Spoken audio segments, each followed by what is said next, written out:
And joining us right now on a Friar Friday, it's time for the Manager's Report with Padres manager Mike Shildt, brought to you by San Diego County Credit Union. It's not big bank banking, it is better, and probably already at Oracle Park for the early game. Mike, it is good to have you back on, Ben and Woods.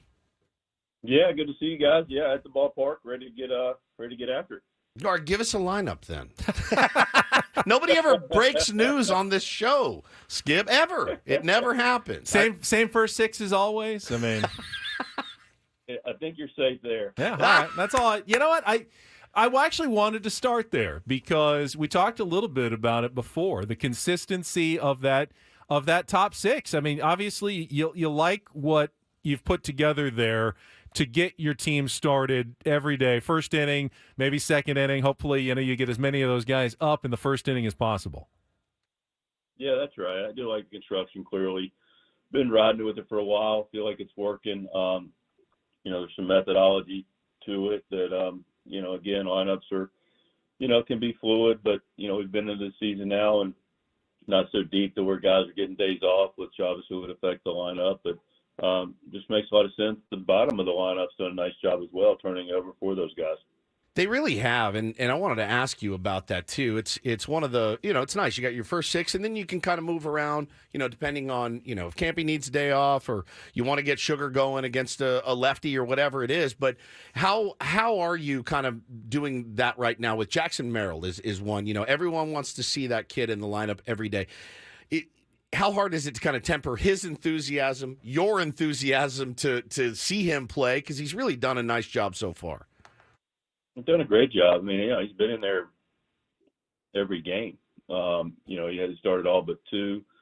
Like you mentioned, it's important, like with Higgy the other day, to get him in there. And, we need to keep guys, are usually coming off the bench and to keep them fresh, keep them engaged. We do have a 26-man roster. Want to be smart about using it. Allow those guys to participate as well, feel involved, and, they're big league players. But, yeah, always good to see Jackson play. I love watching him play. He's done a great job. Also want to be mindful of, the fact it's going to be his first full season in the big leagues, and it's a long year. And, so you play the short game, and you also have to play the long game a little bit. Talking to Mike Shildt here on 97.3 The Fan. It's our Manager's Report brought to you by SDCCU. And I didn't realize there was a term for this, but the Padres are playing a semi-repeater, they call it. When you face one team and then you have a series and then you go back and face the same team again. And like tonight, you get the exact same pitching matchup, Mike, as you did on Saturday. Does that change anything as a skipper when you've just faced a team and you have the same matchups again? And do you want to do things a little bit differently? It's not football, obviously. You're not changing the playbook. But how does that impact a series when you've just faced the same team a few days ago? Yeah, I've never heard the term either. It's a new one. I think it's taken place more, it feels like, in the league for whatever reason from a scheduling standpoint. Doesn't bother me either way. Relative to changing anything, the one thing that historically you would say, the more looks that hitters get at pitchers, the more advantage it typically is for the hitter as the game goes. And then, as we are seeing Jordan, for the second time in less than a week. So, we'll evaluate and see. But, we clearly know what he's going to do, and now we just got to make sure we're ready to compete against him. I think that's the thing, talking to Mike Shildt here on Ben and Woods, that makes it's so hard sometimes because – yeah, he's seen you and thrown really well against you. Now he knows that he threw really well against you, and he may change his game plan. I mean, the chess and the overthinking that can go into it, would be enough to keep me up 24 hours a day, every day, Skip, just thinking about, like, is he going to change his game plan on you guys after a really nice performance? Yeah, I mean, I think it's about anything in this league. It's about consistency of what you're doing. There is a little bit of the, I'm trying to think of the correct word, strategy, mentality, or, how you want to execute, because, it's clearly a league that has all the resources to be able to evaluate on metrics, on analytics, on the eye test, on the competition. So now it's like, you did well. Do you change it up? Do you stay with your strengths? Do you go against your your strengths get their strengths? Do you go against, your weakness against their weakness? It's just you land on a lot of different places. The ultimate is execution. I don't think it's going to be a real big secret that George is going to throw a lot of sinkers, sliders, and splits. He showed the ability to throw a split later in the count, which was a little surprising, and execute it. If a guy's got three good weapons, that's throwing 96 and 99 with good sinker, they can also hit with a split finger in the 2-2 or 3-2 count, and throw what he wants to. That's going to be tough to battle, but we'll battle it.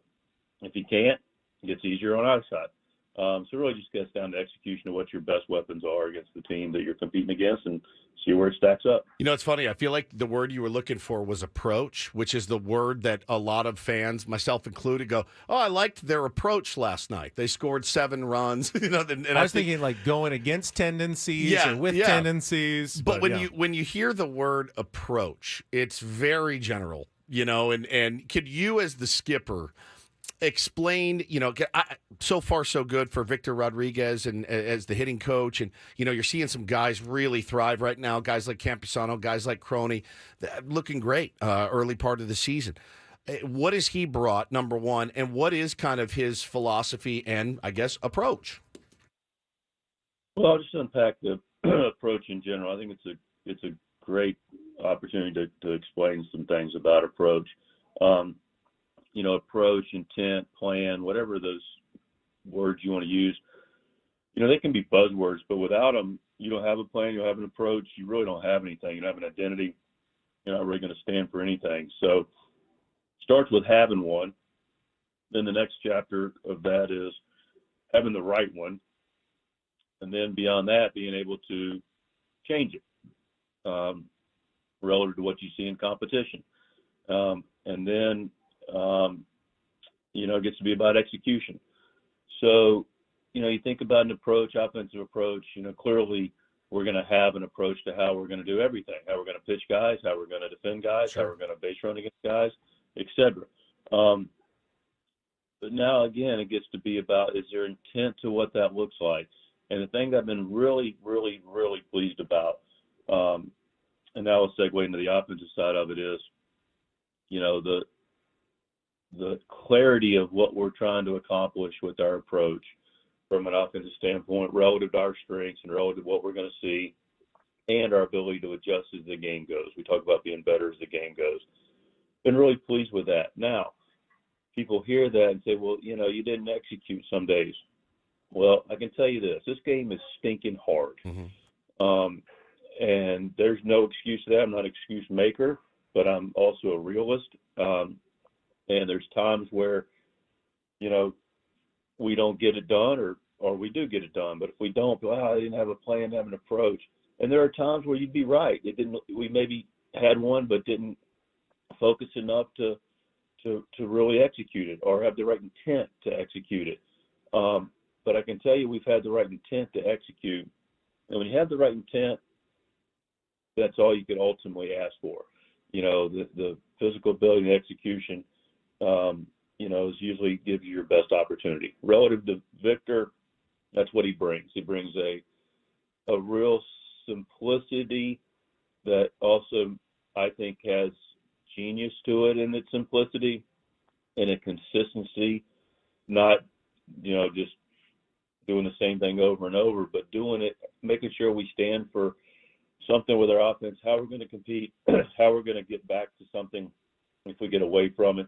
And it's really about just having a good at bat, using the whole field, being aware of what he's throwing, and then being able to go about and having a good quality at bat. And then when the game starts and the player, the guy facing us is not doubling up on his fastball or, doesn't have a certain pitch or has a pitch that we weren't expecting or throwing in more than we were expecting, there's a conversation about it amongst the group and there's an adjustment. And, that's all you can ask. And that gives you the best chance for success. And Victor's done a tremendous job, knew he would, and really glad to have him on the staff. Mike, how's Manny doing? I know you'd probably tell everybody, not the best at bats the last couple of games. He's still on pace for like 40 homers and over 100 runs batted in. But in terms of the rehab and getting back to third base soon, just how's he progressing in your eyes? Yeah, I'm glad you said about the 40 homers, 100 RBIs. We talked about the long game earlier in our interview today, and you look up and you have a couple games that balls don't fall, or you don't see a guy as well, and it's like, oh my gosh, but he is on pace for 40 homers and 100 plus RBIs, which would probably put him in the top 10, 5 in MVP voting. Relative to his throwing, he threw the other day, he's a little bit ahead of schedule. I don't want to create too much buzz about it, but he is in a good place relative to his arm. He's still got a way to go, but he threw to he's been playing catch, been extending out his distance in his catch, and on Wednesday he was taking ground balls and getting feeds to second base, which is encouraging, and sounds like he came out of it, feeling good. So, we're still a couple weeks away from, getting any serious consideration about him being on the field, but he's making strides. Talking to the skipper, Mike Shildt, here on Ben and Woods this morning, and I always say it, and I will always have your back on it, because I think it's the hardest thing to do in professional sports, other than actually hitting a baseball, is managing a bullpen. It speeds up really fast. You throw Wandy Peralta in there the other day, you're not expecting him to hit the first two guys, and it's like, oh boy, all right, I did that in Little League. Yeah, dude, and you got to get somebody hot, and you got to get somebody hot quick. It's a slow game, but it speeds up. It's got to speed up on you. Nobody's expecting that from Wandy. For you, what are you wanting to see more out of your bullpen right now? Yeah, you're right. I mean, a big part of your job is running the bullpen. You're always got contingency plans. You always are expecting it to work, but you're preparing for it in case it doesn't. So, the other day it didn't work for Wandy to get going, and so we had Suarez ready and to back him up. Once we see what's taking place in front of us, you got the 3-batter minimum. So, there's different kind of strategy, not as much of as there used to be, where, you could kind of go hitter to hitter and at least start with the guy. But anyway. Do you like that rule, by the way, or do you hate the rule? He does not like that rule. Well, it makes it a little bit easier on him. You know what I mean? Like, if you can pull the trigger quicker if you need to. I've met a manager who likes that rule. I know. We just lost Shilty. Oh, did we? Oh, no. Oh, He crap. didn't like Call that him back. question. Didn't like that question. Bad question. Bad Woods. I was just going to say to him, there's no manager can manage a bullpen well. If the bullpen is performing well, it's because you have good relievers in your bullpen, and they're getting the job done. If the bullpen doesn't perform well, it's usually because the manager is misusing them and putting them in the wrong situations. It really is the no-win situation for any skipper, which is why I would hate it.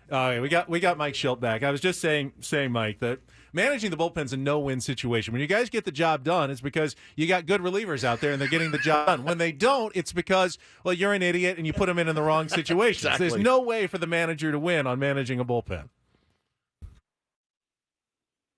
You guys there? Yeah, we got you back. Yeah, so you basically just told me I got no way to win. Yeah, Pretty exactly. much. Yeah, pretty much. Okay, that's good. Yep. But your players can, so that's good. Yeah, no, that's right. That's a gig. Bullpens are sometimes, like you say, you're only as smart as your bullpen. Basically what you do is you put them in the right position. Don't like the 3-batter minimum rule. It's a rule. Major League Baseball enforces it. I got to abide by it.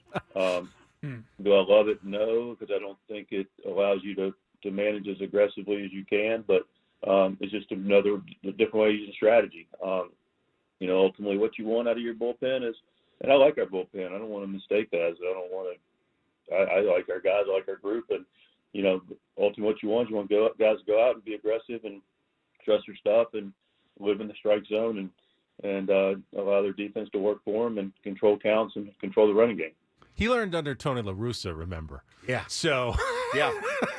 The guy who he probably would have quit once the 3-batter minimum rule came in.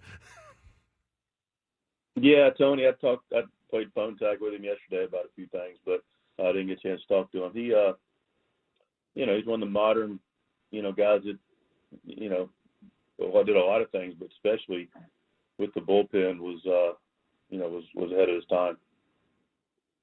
All right. Well, before you go, I'm just curious. Now you did the Korea trip. That was atypical. What's kind of a typical road trip like for Mike Shildt? What do you do? Like hotel mornings? How do you spend your time when you're on the road? Still haven't gotten to more of a traditional road trip because it's our first one stateside, and you don't typically show up for a day game first day of a road trip. Yeah. So it's a little different. I'm a night owl typically. I'll read, after games, and of course you always, thinking about the next day a little bit, but try to separate the business and the personal. But I'll get up, and I've gotten, stay at some nice properties that typically have like a steam or sauna, so I like to go in there and just kind of decompress and grab a little breakfast maybe and head to the ballpark. I love it. Well, I'm sure you got a scrum to get to, so say hi to, Lynn and AC and all those guys up there, and hopefully get a win today in the series. Spoil their opening day for us, would you? Oh, yeah, the best. That's why we're showing up. That's Yeah, it. Thank all you. right. Appreciate Thanks, Skip. We'll talk to you next week. Hi, guys. All right, Mike Shildt, manager of the San Diego Padres, brought to you by San Diego County Credit Union. It's not big bank banking, it's better.